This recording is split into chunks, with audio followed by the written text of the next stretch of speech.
wabarakatuh. Agak lembut nampak saya.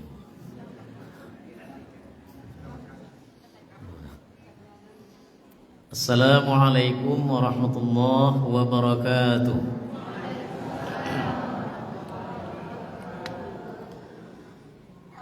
Alhamdulillahil wahidil qahhar al-azizil ghafar muqaddiril aqdar mukawwirul laila 'alan nahar tafsiratan li ulil qulubi wal absar.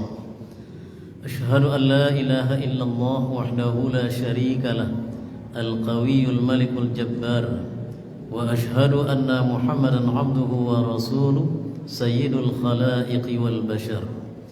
Allahumma salli wa sallim wa barik ala sayyidina Muhammadin al-Mustafa al-Mukhtar wa ala alihi wa ashabihi wa man tabi'ahum bi ihsanin ila yaumil qarar. Amma ba'du. Qala Allah Ta'ala fil Qur'anil Karim, na'udzu billahi minasy syaithanir rajim.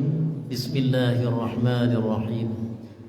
Walitukmilul iddata walitukabbirullaha ala ma hadakum wa la'allakum tashkurun. Sadaqallahul azim. Kita berlindung kepada Allah dari godaan syaitan yang terkutuk dengan nama Allah yang Maha Pengasih lagi Maha Penyayang. Dan hendaklah kamu sempurnakan bilangan puasamu, dan hendaklah kamu bertakbir membesarkan mengagungkan asma Allah di atas petunjuknya kepadamu, agar kamu menjadi hamba yang bersyukur. Maha benar Allah dengan segala firman-Nya. Surah Al-Baqarah, surat yang kedua ayat 185. Bapak dan Ibu jamaah yang dimuliakan Allah, kini awaklah berada di penghujung malam Ramadan, dan sebagian kaum muslimin masih menunggu sidang isbat. Dan perlu diingatkan kepada Bapak Ibu, Nabi SAW mengingatkan di dalam hadis, innamal a'malu bil khawatim. Sesungguhnya amal itu tergantung bagaimana akhirnya. Nah, jadi akhirku Bapak Ibu, ada hal yang akan bisa merusak puasa awak mungkin sebulan penuh dek gara-gara saketik terakhir Bapak. Memang kau perlu diingatkan, sebab awak kini kan dua gitu. Memang ada kini malam terakhir, tapi sebagian besok malam terakhirnya. Jadi jangan sampai kau menjadi bahan perdebatan, apalagi merasa diri awak yang paling benar. Syaitan dalam menjatuhkan hamba itu, tempat yang paling mudah baginya itu adalah orang yang merasa dirinya itu paling hebat, paling benar, dan seolah-olah orang lain yang tidak sesuai dengan atau tidak sejalan joinya itu dianggap keliru gitu. Nah, maka hati-hati dalam hal itu. Allah juga mengingatkan di dalam surah Asy-Syu'ara ayat yang ke-15. Lana a'maluna wa lakum a'malukum la hujjatuna bainana wa bainakum Allahu yajma'una wa ilaihil masir. Bagi kami amal kami dan bagimu amalmu, maka tidak ada perlu kita saling berbantahan tentang amal kita, karena kepada Allah semuanya akan dikumpulkan dan akan dikembalikan. Apalagi Bapak Ibu, tidak ada jaminan mas yang awakku apakah lagi diterima atau tidak di sisi Allah. Maka apa hal yang perlu diingatkan oleh para ulama di penghujung dari amal ibadah, termasuk diantaranya bulan suci Ramadan. Ketika Ramadan lah mulai bakameh-kameh. Kalau ibaratkan orang yang datang bertamu, Ramadan kinilah siap untuk berangkit Bapak Ibu. Dan awak tidak tahu apakah Ramadan tahun yang akan datang masih bisa bertamu atau tidak. Jangankan tahun yang akan datang, sedangkan kini sudah banyak yang tidak bertamu di Ramadan malam terakhir kini. Nah, jadi oleh karena itu, yang perlu diingatkan oleh para ulama kepada hamba setiap akhir dari suatu ibadah, terutama Ramadan. Di antara ciri hamba itu yang merasakan kekhawatiran itu adalah orang mukmin. Orang mukmin ketika selesai menunaikan suatu amalan, termasuk ibadah dalam bulan suci Ramadan, nyo ndak do merasa aman. Jangankan kegembiraan, camih yang lebih gadang gitu. Makanya para sahabat dulu 6 bulan saling mengucapkan taqabbalallahu minna wa minkum salihal a'mal. 6 bulan lamanya. Dek saking camihnya gitu. Saking takwiknya ibadah tu ndak diterima di sisi Allah. Ketika basuo jo kawan sama gadangnya atau saudara-saudaranya tu, selama 6 bulan selalu mengucapkan semoga Allah menerima amal waktu dinilai sebagai amal saleh di sisi Allah. Jadi orang mukmin tu hanya sibuk dengan itu, nyo ndak memperhitungkan masalah perbedaan atau menghitung kekurangan orang lain, tidak gitu. Sebenarnya persoalannya tu kan tidak sulit, sebenarnya ndak rumit. Bagi yang mulai puasa hari Rabu, ya rayolah nyo hari Jumat. Sebab kalau lebih tentu ndak mungkin. Puasa tu 29 atau 30. Bagi yang patangko mengikuti isbat pemerintah, kembali ikuti isbat pemerintah itu. Jadi tidak perlu ragu-ragu, tidak perlu memaksakan keinginan awak kepada orang lain. Yang terpenting hari ko apa yang perlu ingin. Orang-orang mukmin itu Bapak Ibu jamaah, di penghujung Ramadan itu yang pertama ia lakukan adalah memohon ke Allah. Permohonan yang sangat untuk bisa amal itu diterima di sisi Allah. Bukankah Nabi Ibrahim alaihissalam telah jauh mengajarkan kepada awak? Wa idh yarfa'u Ibrahimul qawa'ida minal baiti wa Ismail Rabbana taqabbal minna innaka antas sami'ul alim. Dan ingatlah tatkala Allah perintahkan kepada Ibrahim dan putranya Ismail untuk meninggikan merenovasi dinding Ka'bah. Lalu ketika selesai, lalu Nabi Ibrahim bersama putranya Nabi Ismail alaihi wassalam berdoa, ya Allah ya Rabb kami, terimalah amal kami ya Allah. Jadi Nabi Ibrahim pun merasa seperti itu. Maka Bapak Ibu jamaah, berusahalah selalu senantiasa memohon kepada Allah supaya amal itu diterima di sisinya gitu. Kemudian yang kedua, ikuti amal itu dengan istighfar. Tidak ada amal awak kunang semparono Bapak Ibu. Istighfar itu diajarkan oleh Nabi SAW dalam beberapa kondisi atau keadaan. Di antaranya setelah menunaikan ibadah atau sebuah ketaatan. Bukankah Nabi SAW mengajarkan kepada awak, setiap habis salat, baik itu fardu atau salat sunnah, awak disuruh untuk beristighfar minimal 3 kali. Astaghfirullah, astaghfirullah, astaghfirullah. Padahal di dalam salat itu sendiri pun banyak kalimat istighfar. Seperti dalam doa ruku atau sujud, subhanakallahumma wa bihamdika.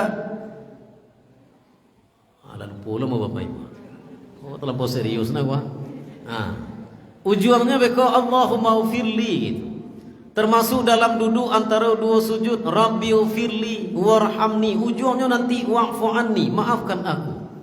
Tapi setelah solat, apa diperintahkan oleh Nabi? Istighfar 3 kali. Artinya ibadah yang wak lakukan itu pasti tidak ada yang samparono. Bahkan dalam duduk antara 2 sujud pun ada isi dari doa itu, wajiburni, sempurnakan kekuranganku ya Allah, tutupi aibku ya Allah. Nah itu diantara kondisi istighfar. Orang Bapak Ibu ketika selesai menunaikan puncak ibadah haji wukuf di Arafah pada tanggal 9 Zulhijjah, Nabi maingean waktu itu kepada Bilal bin Rabah di sore hari. Bilal, tolong diamkan orang-orang. Maka Bilal menyampaikan ke jamaah waktu itu, wahai jamaah, wahai duyufur rahman, diam, karena ada yang akan disampaikan oleh Rasul sallallahu alaihi wasallam. Lalu apa kata Nabi? Baru sabatako Jibril turun menyampaikan kepada ambo bahwa dosa-dosa wak sadonyolah diampuni oleh Allah. Tapi Bapak Ibu, ketika jamaah mulai bergerak menuju Muzdalifah untuk mabit dan setelah itu akan melantar jumrah di Mina, apa perintah Allah dalam surah Al-Baqarah ayat 199? Thumma afidhu min haitsu afadhan nas wastaghfirullah innallaha ghafurur rahim.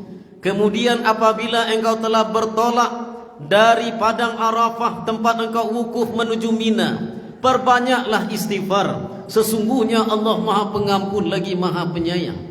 Padahal Nabi lah menyampaikan tadi jaminan ampunan, tapi tetap disuruh untuk minta ampun. Ketika awak salat tahajud di malam hari, sepertiga akhir malam, juga diikuti dengan istighfar. Allah menegaskan juga dalam Al-Quran, di dalam surah Al-A'raf ayat 5 balik. Apa kata Allah dalam Al-Quran? Wal mustaghfirina bil ashar. Dan orang-orang yang beristighfar, minta ampun di waktu sahur. Maka ulama mengingatkan, orang yang menunaikan salat malam tahajud, setelah selesai, ini juga istighfar. Awak pai menghadiri majelis-majelis ilmu, wirid-wirid pengajian, bahkan juga dianjurkan untuk membaca doa kafaratul majlis.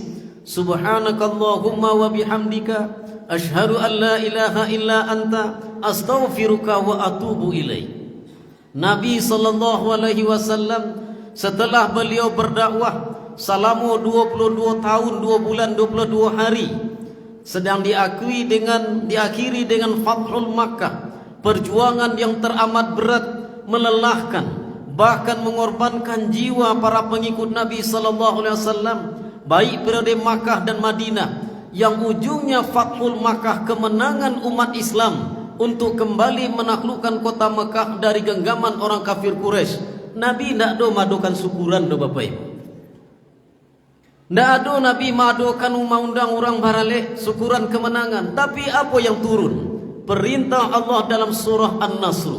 Idza jaa nasrullahi wal fath wa ra'aitan nasa yadkhuluna fi dinillahi afwaja fasabbih bihamdi rabbika wastaghfirhu innahu kana tawwaba. Apabila telah datang pertolongan Allah dan kemenangan, dan manusia berbondong-bondong masuk ke dalam Islam, maka bertasbihlah kepada Allah dan beristighfarlah. Sesungguhnya Allah Maha menerima taubat seorang hamba. Itu yang diperintahkan oleh Allah dalam Al-Quran. Beda di awak kini Bapak Ibu. Kompetisi awak, bahkan awak no minta-minta jabatan, mengemis kepada rakyat. Ketika manang awak tu sebenarnya manang karena kan dek mau tahu orang sebenarnya, memuja orang dengan janji repiti. Tapi kemudian diadukan syukuran, padahal ditarimanya amanah. Sementara pemimpin zaman dulu Bapak Ibu menerima amanah, ndaknya kandai, tapi orang namanya ruah mampuan. Dibaca innalillahi wa inna ilaihi rajiun. Nabi yang mengajarkan kepada awak, ketika selesai mengenang kemenangan itu justru disuruh beristighfar. Nah itulah kondisi awak beristighfar, selain dari ketika selesai menunaikan atau melakukan perbuatan maksiat. May ya'mal su'an aw yazlim nafsahu thumma yaghfirullah yazidillaha ghafurar rahima. Siapa yang melakukan perbuatan keji atau zalim, lalu dia teringat kepada Allah dan memohon ampun, niscaya dia akan dapati Allah itu Maha Pengampun lagi Maha Penyayang.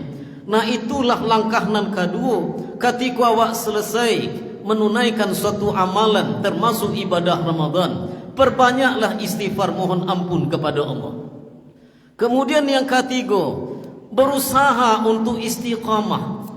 Istiqamah dalam ketaatan. Memang dalam terjemahan yang kita ketahui, istiqamah itu maknanya adalah meneguhkan pendirian. Tapi secara hakikat istiqamah itu berusaha selalu berada di jalan yang lurus, di jalan Allah, jalan yang benar. Bukankah dalam salat pun awak meminta kepada Allah dalam surah Al-Fatihah, ihdinas siratal mustaqim, tunjuki kami jalan yang lurus. Maka selesai Ramadan istiqamahlah dalam ketaatan itu. Apa amalan awak selama Ramadan, amalkan nanti di luar Ramadan. Bukankah Imam Ahmad mengatakan seburuk-buruk kaum adalah mereka yang hanya kenal Allah di bulan Ramadan. Maka Bapak Ibu berusaha untuk istiqamah. Istiqamah itu tidak mudah. Orang untuk meraih prestasi itu sulit, mencari juara itu payah, tapi mempertahankan prestasi itu jauh lebih sulit. Maka apa langkah yang mesti awak lakukan bisa istiqamah? Di antaranya adalah bermohon kepada Allah supaya selalu senantiasa berada di dalam petunjuknya. Rabbana la tuzigh qulubana ba'da idh hadaitana wa hab lana min ladunka rahmah innaka antal wahhab. Ya Allah, ya Rabb, Tuhan kami, janganlah Engkau rubah hati kami setelah Engkau beri petunjuk kepada kami. Masukkan kami ke dalam rahmat-Mu ya Allah, sesungguhnya Engkau Maha Pemberi rahmat. Itu langkah yang pertama, Bapak Ibu. Kemudian yang kedua, biasakan hidup di lingkungan orang-orang yang saleh. Sebab orang-orang saleh nan akan bisa menolong awak. Orang saleh yang akan bisa mengingatkan. Dalam orang saleh lah juga menentukan pergaulan. Karena pergaulan pasti akan mewarnai kehidupan awak itu, Bapak Ibu. Bukankah Nabi sallallahu alaihi wasallam mengingatkan, ana bariun likulli muslim yaquma baina zahranil musyrikin walam tara'i narahuma. Aku tidak bertanggung jawab, kata Nabi, kalau ada seorang muslim tinggal di lingkungan orang musyrik dan aku berlepas diri dari mereka, karena tidak boleh kelihatan api di antara keduanya itu. Jadi Bapak Ibu jamaah, keimanan yang kuat itu bisa goyah dalam pergaulan. Makanya nanti salah satu penyesalan di akhirat, sebagaimana Allah ingatkan di dalam surah Al-Furqan ayat yang ke-28, ya wailata laitani lam attakhidh fulanan khalila. Wahai kiranya celakanya aku, kenapa aku memilih si fulan menjadi temanku. Jadi tidak bisa awak mengecekan.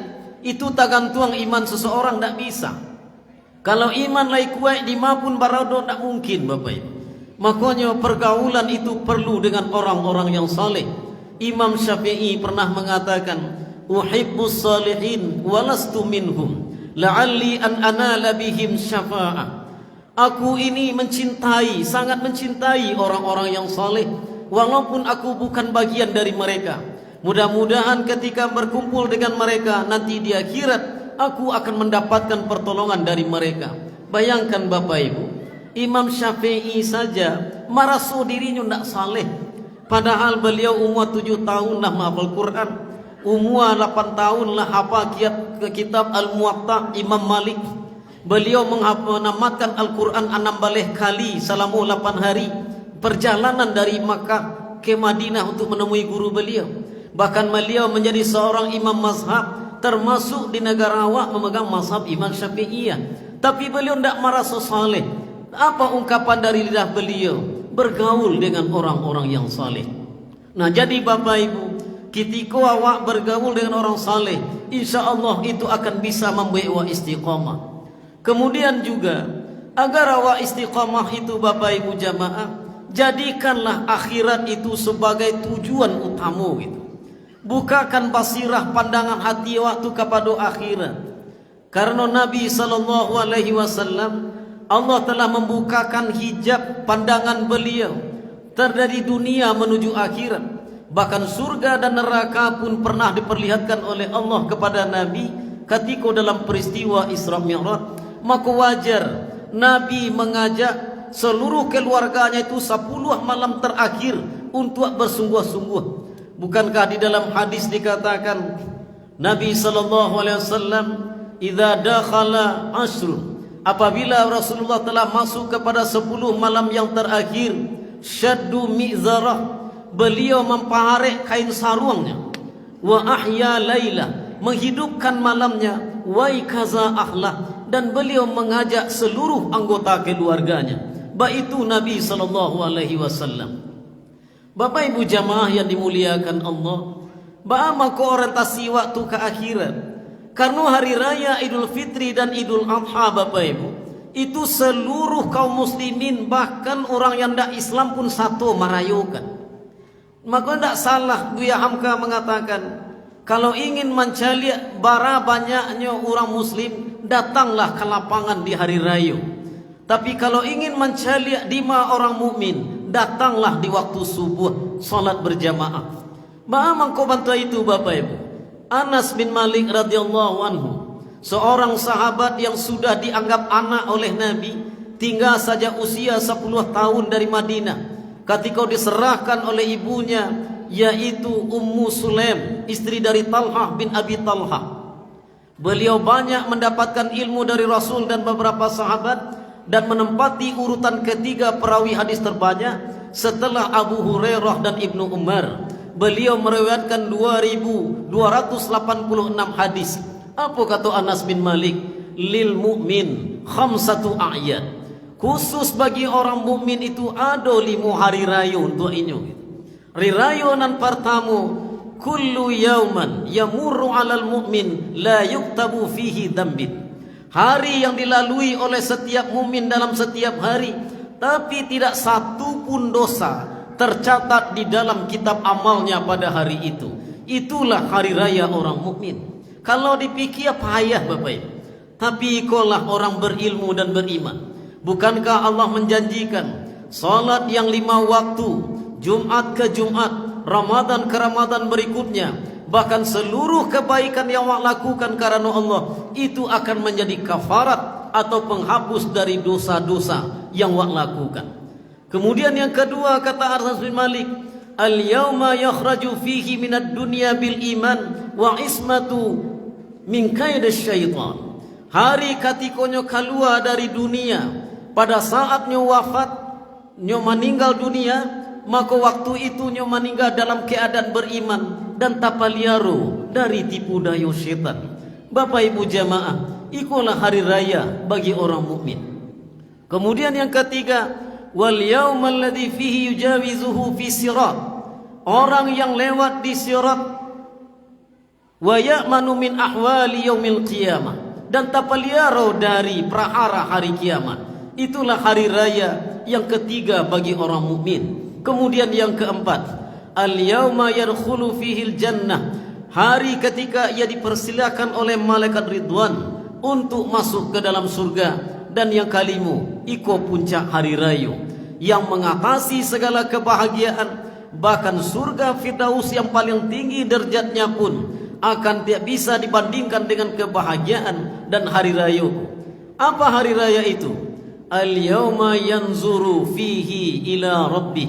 Hari ketika seorang hamba memandang kepada wajah Rabbnya yang maha agung dan maha mulia. Itulah yang digambarkan oleh Nabi sallallahu alaihi wasallam, 2 kebahagiaan bagi orang berpuasa. Farhatani lis-shaim. 2 kebahagiaan bagi orang berpuasa. Yafrahuhuma idza aftara fariha bi fitrihi. Kebahagiaan yang pertama ketika di hari raya Idul Fitri, pada saat Allah telah mengembalikannya kepada fitrah suci dari dosa dan noda. Kemudian kebahagiaan yang kedua, wa farih wa idza laqiya rabbahu fariha bi saumihi. Ketika dia bertemu dengan Rabbnya, dia merasa bahagia karena bertemu dengan Rabbnya. Maka oleh karena itu Bapak Ibu jamaah, marilah awak senantiasa kembali menghidupkan Ramadan di luar Ramadan. Salamu aku rajin baca Quran, jangan sampai tinggal baca Quran. Awak rajin hidup berjamaah di masjid, pengajian di masjid awak hadiri, maka lenggengkanlah itu nanti di akhir Ramadan. Karena awak nak tahu sampai di mana nanti usia Allah tetapkan. Maka Bapak Ibu jamaah, untuk yang terakhir, marilah senantiasa awak memohon kepada Allah agar ibadah awakku diterima, dan hilangkanlah segala perdebatan dan persoalan-persoalan yang ilmu awak ndak ada tentang itu di sini. Fa'tabiru ya ulil absar la'allakum tuflihun. Banyak maaf. Assalamualaikum warahmatullahi wabarakatuh.